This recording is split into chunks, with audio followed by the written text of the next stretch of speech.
Joseph, je suis très content d'être là avec toi. Merci d'avoir accepté ce petit moment. C'est avec grand plaisir, merci à toi. J'appelle ça une discussion, c'est pas une interview, c'est plus une discussion parce que je voulais un peu d'authenticité, d'amour, enfin j'aime bien tout cet univers-là. Et du coup, moi ça fait, j'ai calculé, depuis 2010, la dernière fois qu'on s'est vu, c'est en 2010.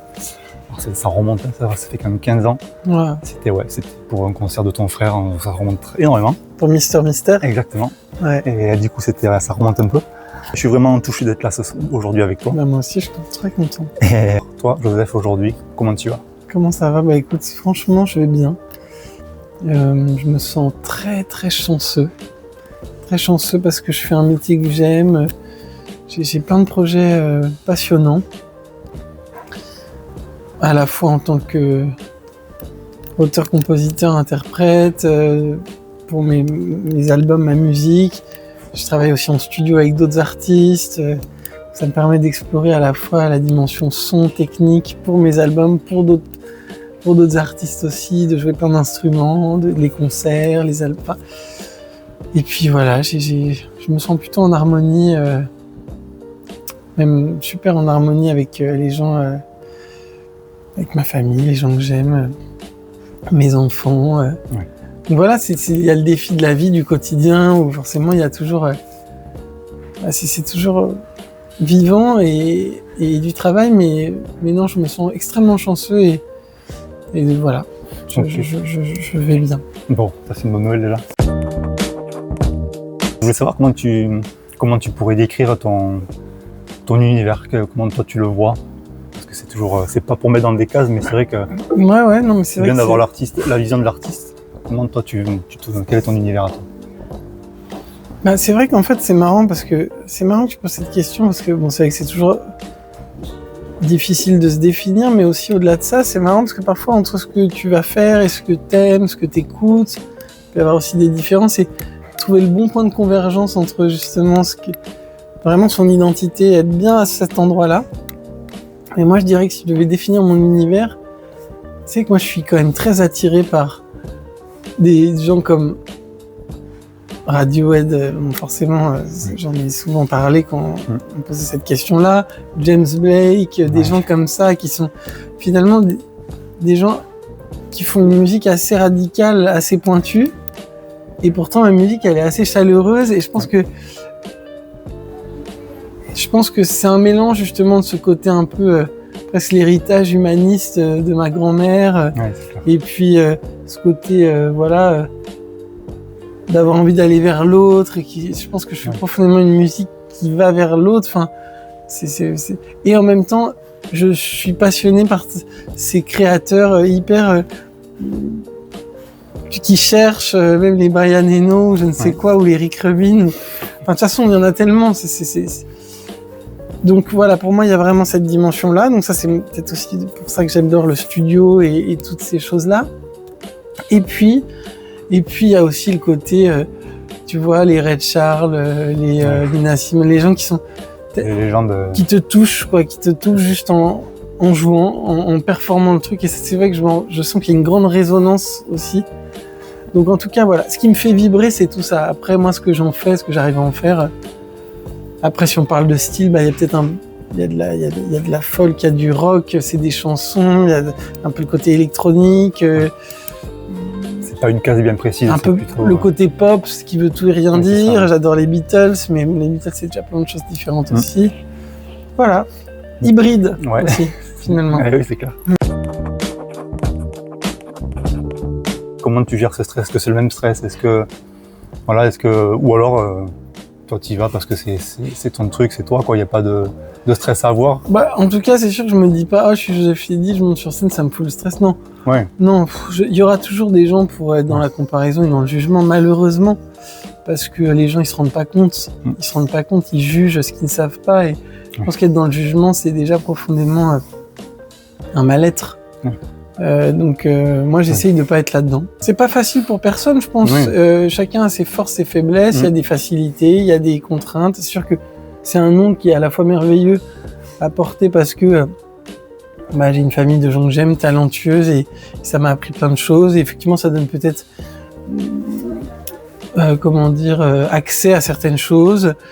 Et en même temps, c'est une complexité qui est pas descriptive non plus, parce que ça pose d'autres problématiques. Et puis moi, ça fait là j'ai 40 ans, ça fait 25 ans que je fais ça, donc je fais pas juste ça pour avoir un petit succès ou quoi que ce soit. Enfin, c'est une autre démarche. Donc par contre, oui, avant de monter sur scène, je ressens quelque chose. Alors ça dépend. Parfois, il y a une intensité du track qui peut être plus forte que d'autres. Souvent, c'est aussi lié à... Tu vois, là, ce soir, je me sens pas encore trop traqueux, par exemple, parce que j'ai l'impression que c'est cool et puis que ça va être bonne ambiance, et donc je suis pas... Mais peut-être que je l'aurai tout à l'heure. Et puis, ça dépend des journées, de l'état. Mais j'ai toujours un peu le track, en tout cas, et c'est parce que juste... ça m'importe. Et puis l'acte de monter sur scène, c'est pas anodin.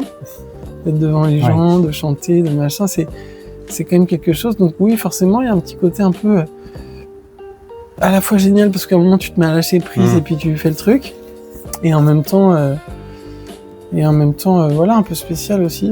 Moi, ce que je pense, voilà, pour résumer, c'est que il y a un moment, il faut arriver à se mettre dans l'état de présence où ça te traverse. Et où c'est plus genre, ok, qu'est-ce que je suis sûr, sinon c'est too much, tu vois. Faut retrouver ce moment-là. Faut juste être traversé par le truc et dans la musique et puis dans l'échange et puis comme je suis, voilà, rester simple, quoi. Enfin, moi, c'est comme ça que je l'apprends. Non. Sur scène, c'est vraiment... Non, c'est pour ça d'ailleurs que j'ai décidé à un moment par rapport à mon pseudonyme Selim, qui était mon premier album, de reprendre vraiment mon nom Joseph Chédid, parce que j'ai vraiment ressenti que c'était ça, la démarche. Après, Joseph Chédid, c'est moi, c'est-à-dire c'est mon identité dans le monde des humains, quoi, tu vois, un peu sur mon passeport. C'est ça. Après, faut pas non plus se cantonner qu'à son nom et son prénom, mais je dirais que, en tout cas, ma démarche, elle part de là, et j'ai une introversion en moi, une extraversion en moi, peut-être une féminité en moi, une masculinité en moi. Donc après, ça peut s'exprimer aussi d'une manière différente, tu vois. Donc dans ce sens-là, je peux incarner entre guillemets peut-être plusieurs personnages qui sont en moi. Mais je pars de moi et je suis pas, par exemple, pour reprendre l'exemple de mon frère qui est son personnage M. Tu vois, c'est pas un personnage qui monte sur scène, c'est vraiment moi. Et puis, c'est plus comme ça que j'aborde le truc. Ok. Et si tu pouvais parler au toi d'il y a 20 ans, donc qu'est-ce que tu lui dirais, qu'est-ce que tu lui conseillerais avec ce que tu as traversé en 20 ans, ou est-ce que tu lui dirais, vas-y, fais ta route, fais ce que tu veux, ce que tu as envie, ou... Je lui dirais que faut pas trop s'en faire, faut pas trop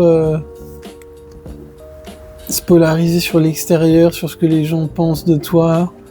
Je dirais, prends ton temps, fais-toi confiance. Je crois que moi, j'ai mis vraiment beaucoup de temps à me faire confiance. Et j'ai eu des moments assez douloureux. Et puis aussi, je lui dirais, sois dans le présent. Mais bon, après, parfois, c'est facile à dire et puis pas toujours facile à faire.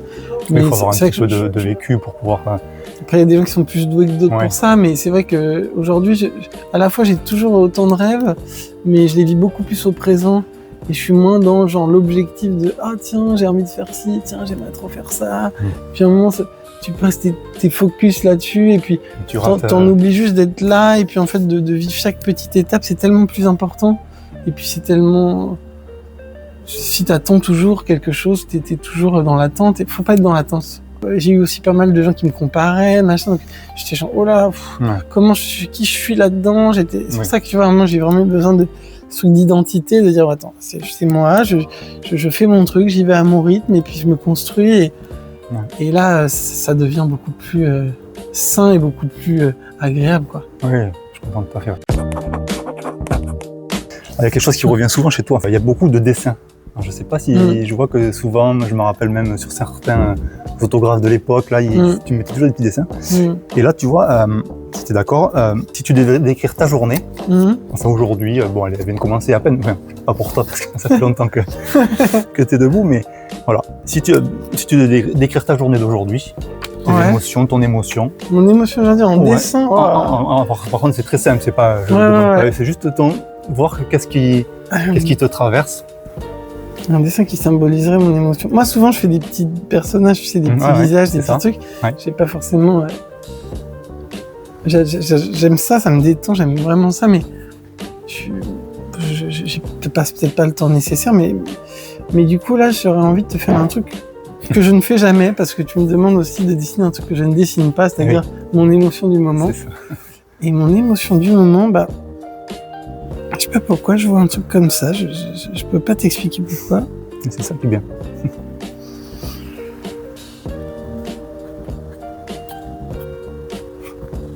Je découvre mon émotion du moment en fait, en la dessinant. C'est sympa. Je pensais pas faire un personnage à la base, mais je peux pas m'en empêcher. C'est agréable de faire des choses qu'on a l'habitude de faire aussi. Oui. Tu me feras ton analyse alors. Ouais. Ça m'intéresse.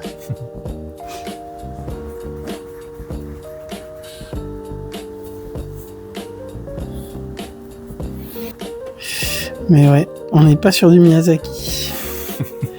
C'est sûr que c'est étonnant.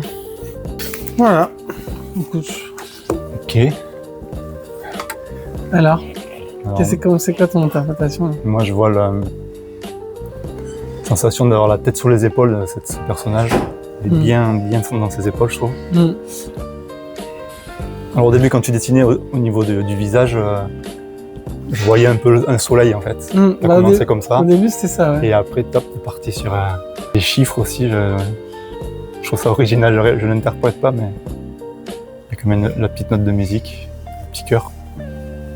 Moi, il y a tout ce qui me va en tout cas. Okay. C'est gentil d'avoir joué le jeu en tout cas. Tu vois, ça c'est un dessin d'enfant en plus. Ouais, mais quand même. Les mains là, ouais. C'est quoi alors? C'est des... Comme des... Est-ce que c'est le costume qui est un peu grand pour ce personnage? Ouais. Ah oui, c'est ça. C'est ça, t'as raison. C'est des foufous quoi. Ouais. Et tu vois comme des deux, toi. Ouais. Ouais, tu fais des chiffres. Ouais, je suis très dans les chiffres en ce moment. Yes. Je vais continuer à te poser une question, je pense que ça va aider au déroulement du dessin, de la fin du dessin. Ok. J'aimerais bien revenir sur un titre qui me parle énormément et qui m'affectionne énormément, qui m'émeut aussi. Ouais. Et le titre que j'ai choisi, c'est Guérir. D'accord. Alors que ça soit dans les mots, dans la musique, cette chanson, je sais pas, elle me transporte. Et toutes les versions que tu as pu faire en plus, que ça soit vraiment juste en acoustique ou même instrumentalisé, il y a un truc, je sais pas, et elle m'émeut énormément cette chanson. Cette chanson, écoute, je saurais pas trop. En fait, c'est vrai que c'est marrant que cette chanson, je sais pas, ça fait partie vraiment, c'est peut-être la chanson qui résonne particulièrement. Ça revient souvent et les gens... Voilà, c'est vraiment comme si elle faisait un peu plus l'unanimité que les autres, tu sais, il y a des chansons comme ça. Je suis d'accord. Donc moi je trouve ça... non mais je crois que ça elle doit me ressembler pas mal aussi, c'est peut-être pour ça que... Mais au-delà de ça, mais je pense qu'aussi elle ne ressemble peut-être pas qu'à moi, quoi. C'est-à-dire que... Tout le monde peut s'identifier un peu. C'est ce truc de on est tous en chemin et on vit tous avec nos trucs... nos combats, nos douleurs, nos trucs à pacifier. Voilà, je pense que c'est un morceau sur la paix intérieure et je crois qu'on n'est pas suffisamment tous en paix avec nous-mêmes et du coup ça résonne fort avec beaucoup. Et comme moi c'est une de mes thématiques, je pense hyper centrale, du coup ça a dû s'incarner dans cette chanson-là. Ok, ouais, d'accord. Écoute Joseph, voilà, c'est la fin de ce moment. Merci beaucoup. En tout cas, c'était vraiment, super et émouvant. Enfin, à chaque fois que je te vois, je sais pas pourquoi je suis ému. Tu m'émeus et c'est, je sais pas, ta gentillesse, ta simplicité. Merci. On va finir avec une petite phrase que tu vas terminer. D'accord. La phrase c'est « La musique, pour moi, c'est... » Vaste sujet. Une phrase. Et dis donc, la musique pour moi c'est...